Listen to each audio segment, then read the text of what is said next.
Students, today we'll continue with Civics Chapter 2 Federalism. Now in the previous video we have seen that how federalism is followed by different countries on the basis of coming together and holding together. Now we are talking particularly of India. Now what makes India a federal country? India एक federal country क्यों है, किस तरीके से, क्या reasons है जिसकी वजह से हम इंडिया को एक फेडरल कंट्री बोलते हैं.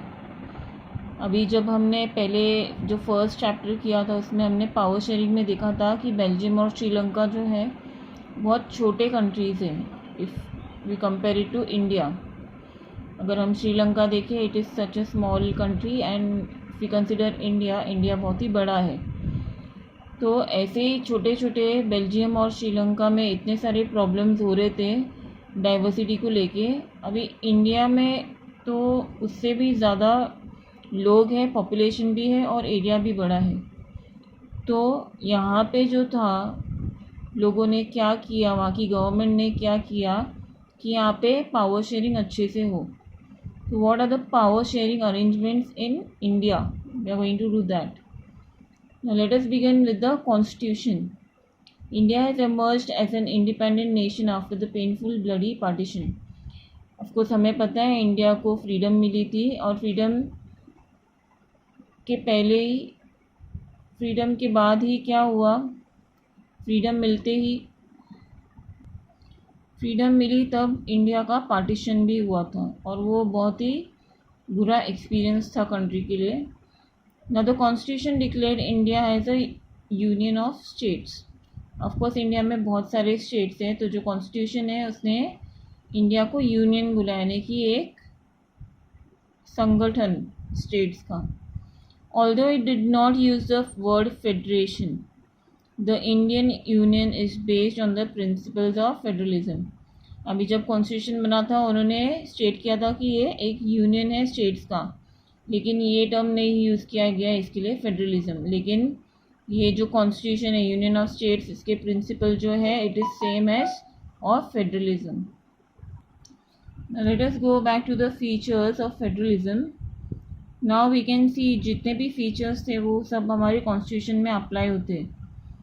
तो जो भी फीचर्स है फेडरलिज्म के वो इंडिया के कॉन्स्टिट्यूशन में अप्लाई होते. Then the constitution originally provided a 2-tier system of government. Constitution में सबसे पहले दो लेवल था गवर्नमेंट का, एक यूनियन गवर्नमेंट जिससे हम सेंट्रल गवर्नमेंट भी बोलते हैं, फिर और एक था state government second level.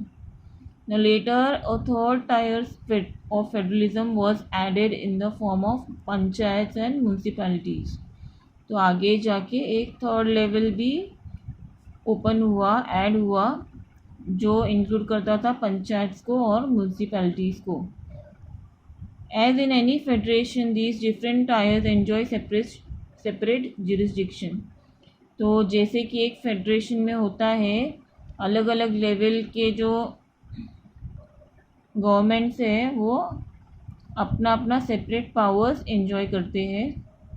The constitution clearly provided a 3-fold distribution of legislative powers. अभी लेजिस्लेटिव यानी कि जो लीगल पावर्स होते हैं between the union government and the state government. Constitution में क्लियरली मेंशन किया गया है कि जो लीगल पावर्स है यूनियन और स्टेट गवर्नमेंट के वो अलग अलग होंगे. Thus it contains 3 list. तो कॉन्स्टिट्यूशन में 3 लिस्ट है जिसमें लेजिस्लेटिव पावर्स इंक्लूडेड है हर एक के. सबसे पहला है union list. Now we'll see what does the union list contain. Union list includes the subjects of national importance. यानी कि यहाँ पे हम कंट्री को पहले रखते हैं, such as defense of the country, foreign affairs, banking, communication and currency. Banking, पूरे कंट्री का बैंकिंग कैसा होगा, हमें कहाँ से लोन लेना है, कहाँ पे कंट्री को कैसे आगे बढ़ाना है. फिर करेंसी, यहाँ की करेंसी क्या होगी जो अभी चल रही है, दैट इज़ रुपीज़. फिर they are included in this list because we need a uniform policy on these matters throughout the countries. अभी ये सारी चीज़ें जो है वो इस लिस्ट में इंक्लूडेड है। क्यों? क्योंकि हमें सिर्फ एक कॉमन डिसीजन लेना होगा पूरी कंट्री के लिए। ये जो है करेंसी है, फॉरेन अफेयर्स है, हर एक स्टेट के लिए अलग अलग नहीं लिए जा सकते, इसीलिए ये सारी चीज़ें यूनियन लिस्ट में इंक्लूडेड है। The union government has one important power also, that the union government alone can make laws relating to the subjects mentioned in the union list. तो यूनियन लिस्ट में जो सारी सब्जेक्ट्स या चीज़ें mentioned है उनसे रिलेटेड लॉज जो है यूनियन गवर्नमेंट खुद बना सकती है। Now we come to the state list. State list contains subjects of state and local importance. अब ये यूनियन था for national importance, state list is for local and state importance, such as police, जो वहाँ की state police है, local police है, वो trade की कंट्री में सामान कैसे आएगा जाएगा वो सब, कॉमर्स, एग्रीकल्चर एंड इरिगेशन।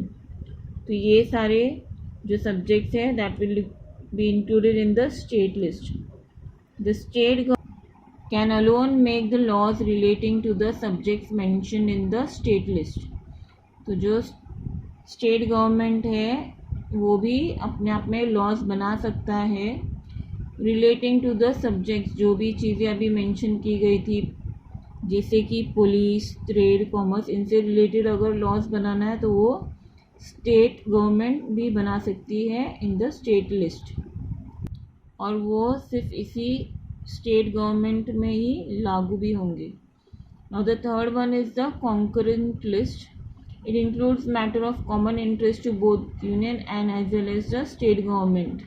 तो यहाँ पे इस कॉन्करेंट लिस्ट में ऐसे सब्जेक्ट्स होते हैं जो नेशनल और स्टेट लेवल दोनों गवर्नमेंट के लिए इम्पॉर्टेंट होते हैं, जैसे कि एजुकेशन, फॉरेस्ट. अभी एजुकेशन अगर एक ही स्टेट एजुकेटेड होगा तो बाकी पूरे कंट्री का क्या होगा? ऑफकोर्स वो आगे नहीं बढ़ पाएंगे। इसके लिए पूरे कंट्री को अगर ऊपर लाना है तो पूरे कंट्री में एजुकेशन सिस्टम अच्छा होना चाहिए, इसीलिए ये कॉन्करेंट लिस्ट में है ताकि स्टेट और सेंट्रल दोनों गवर्नमेंट इस पर फोकस कर सके। Then forest, forest has spreaded all over the country, तो फॉरेस्ट बचाना, फॉरेस्ट को कंजर्व करना, ये सब भी पूरे कंट्री का दोनों का हिस्सा होगा, स्टेट का भी और गवर्नमेंट का। Then trade unions, marriage, adoption and succession. Succession means अभी अगर कोई है तो उसके बाद कौन उसे हायर करेगा, यानी कि हम जैसे वारिस बोलते हैं, okay, who will succeed whom and who will take up this, जो भी बिलोंगिंग्स है वो. Then both the union as well as the state government can make laws on the subjects mentioned in the list. अभी ये list में दोनों भी government laws बना सकते हैं. Now if there are conflict with each other, if there is conflict with each other, the law made by the union government will prevail. अगर कोई इस कोई भी सब्जेक्ट्स में जो मेंशन्ड है, अगर किसी का भी इसमें कॉन्फ्लिक्ट होता है किसी चीज़ को लेके, तो जो लास्ट अल्टीमेट डिसीजन रहेगा वो यूनियन गवर्नमेंट का ही चलेगा लॉ, ओके, क्योंकि ये एपेक्स है, ओके, यूनियन गवर्नमेंट जो है वो हाईएस्ट माना जाता है, इसके लिए इसका लॉ प्रिवेल करेगा. अभी ये तो सारे मेजर चीज़ें हो गई जो हमने डिवाइड कर दी between the union, state and the concurrent list. But what about other subjects which do not fall in all these three lists? जैसे कि अभी यहाँ पे बोला गया, एग्जाम्पल दिया है कंप्यूटर सॉफ्टवेयर का. अगर कोई ऐसी चीज़ है then according to our constitution the union government has the power to legislate on these residuary subjects. तो इन्हें रेसिड्यूरी सब्जेक्ट्स बोला गया. रेसिड्यूरी यानी कि जो बचे हुए हैं.